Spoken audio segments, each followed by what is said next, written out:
ఒకే ఒక్క నాయకుడు గుర్తొచ్చేది గతంలో వైఎస్ రాజశేఖర రెడ్డి గారు, ప్రస్తుతం గుర్తొచ్చేది వైఎస్ జగన్మోహన్ రెడ్డి గారు అని చెప్పి ఈ సందర్భంగా తెలియజేస్తా ఉన్నాను. ఈ రోజు రాష్ట్రంలో ఉన్నటువంటి ఎంతో మంది నిరుద్యోగ యువత ఎంటెక్ బీటెక్ చదివి బిఎడ్ చదివి టెట్ రాసి ఈ రోజు డిఎస్సి ఉద్యోగం కోసం పోతే ఈ రోజు సంతలో అంగడిలో సరుకులాగా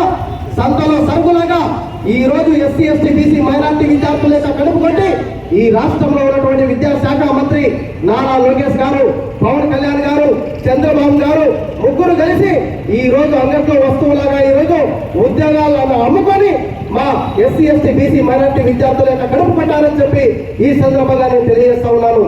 అంతేకాదు మిత్రులారా, ఫీజు రియంబర్స్మెంట్ ను ఇప్పుడు దాకా విడుదల చేయలేదు. జూన్ స్టార్ట్ అయిపోయింది, ఆగస్టు మొదలైంది. ఈ రాష్ట్రంలో దాదాపు 20 నుంచి 30 లక్షల మంది నిరుద్యోగ యువత ఈ రోజు చదువుతా ఉన్నారు. ఇంటర్ చదువుతా ఉన్నారు, డిగ్రీ చదువుతా ఉన్నారు, బీటెక్ చదువుతా ఉన్నారు, ఎంఎల్టీ చదువుతా ఉన్నారు, పెద్ద పెద్ద ఫార్మసీ కోర్సులు చదువుతా ఉన్నారు. అయినప్పటికీ కూడా విద్యాశాఖ మంత్రి నారా లోకేష్ గారికి చీమ కుట్టినట్టు కూడా లేదని చెప్పి ఈ సందర్భంగా నేను తెలియజేస్తా ఉన్నాను. ఈ రోజు 30 లక్షల మంది విద్యార్థుల యొక్క పాపమే మీకు శాపమే తగులుతుంది. ఇప్పటికీ కూడా ఫీజు రియంబర్స్మెంట్ విడుదల చేయలేదు.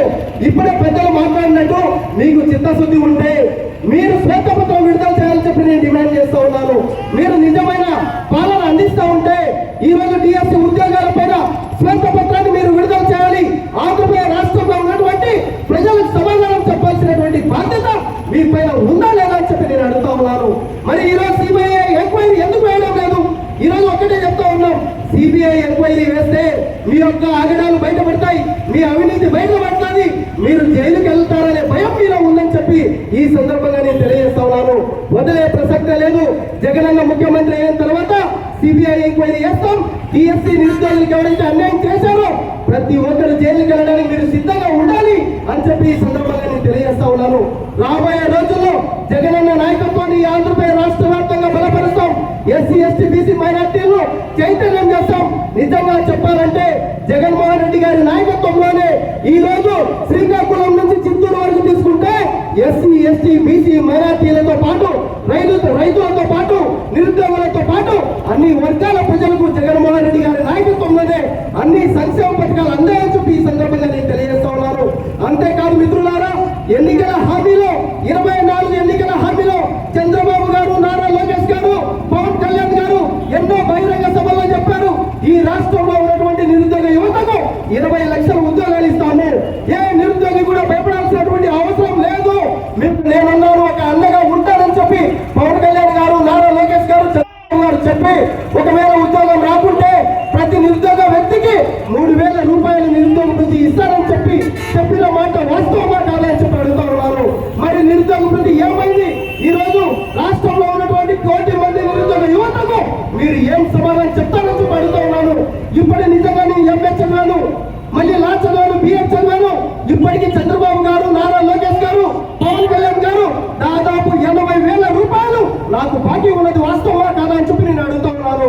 నేను అర్హుడా కాదా అని చెప్పి నేను అడుగుతా ఉన్నాను. ఎంటెక్ చదివి బీటెక్ చదివిన విద్యార్థులు ఈ రాష్ట్రంలో 1 కోటి మంది ఉంటే మరి ఎన్ని వేల రూపాయలు మీరు చెల్లించాలి? నిజంగా రాబోయే రోజుల్లో జగనన్న నాయకత్వంలో సుప్రీంకోర్టు మెడల్ వంచి అయినా మిమ్మల్ని సుప్రీంకోర్టులో అయినా ముద్దాయిగా నిలబెడతామని చెప్పి ఈ సందర్భంగా నేను తెలియజేస్తా ఉన్నా. ఈ విధంగా రాబోయే రోజుల్లో జగనన్న నాయకత్వాన్ని బలపరుస్తూ ఈ రోజు 175 నియోజకవర్గాలు 25 పార్లమెంటులో జరుగుతున్నటువంటి దీక్షా కార్యక్రమాలకు ఉద్యమాలకు శ్రీకారం చుట్టారు. ఈ ఉద్యమాల శ్రీకారం చూసి ఈ రోజు నారా లోకేష్ గారికి, పవన్ కళ్యాణ్ గారికి, చంద్రబాబు గారికి నిద్ర పట్టడం లేదని చెప్పి ఈ సందర్భంగా నేను తెలియజేస్తున్నారు. పవన్ కళ్యాణ్ గారు మా గిరిజన ప్రాంతాలకు వెళ్తారు, ఫోటో దిగుతారు, అన్న ఎమ్మెల్సీ గారు ఫోటో దిగుతారు. గిరిజన ప్రాంతాల్లో చూస్తే మా గిరిజన బిడ్డల యొక్క జీవితాలు ఆగమైనాయి. మాకు రోడ్లు లేవు, మంచినీరు లేదు, ఉద్యోగాలు లేవు, వైద్యం లేదు, విద్య లేదు. మా గిరిజన బతికేంటి ఆంధ్రప్రదేశ్ రాష్ట్రంలో అని చెప్పి గిరిజన ప్రధాన కార్యదర్శిగా నేను అడుగుతా ఉన్నాను నారా లోకేష్ గారిని. మిత్రులారా, జగనన్న నాయకత్వాన్ని బలపరుస్తాం.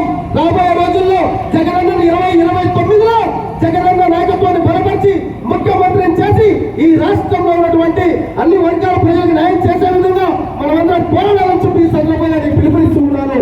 అంతేకాదు ఈ కార్యక్రమానికి పెద్ద ఎత్తున తరలి వచ్చినటువంటి మన రాజంపేట నియోజకవర్గ కుటుంబ సభ్యులందరికీ, ఆకేపాటి అమర్నారెడ్డి గారి కుటుంబ సభ్యులందరికీ, మిత్రులందరూ నాయకత్వంలో విచ్చేసినటువంటి యువతకు, నిరుద్యోగులకు ధన్యవాదాలు.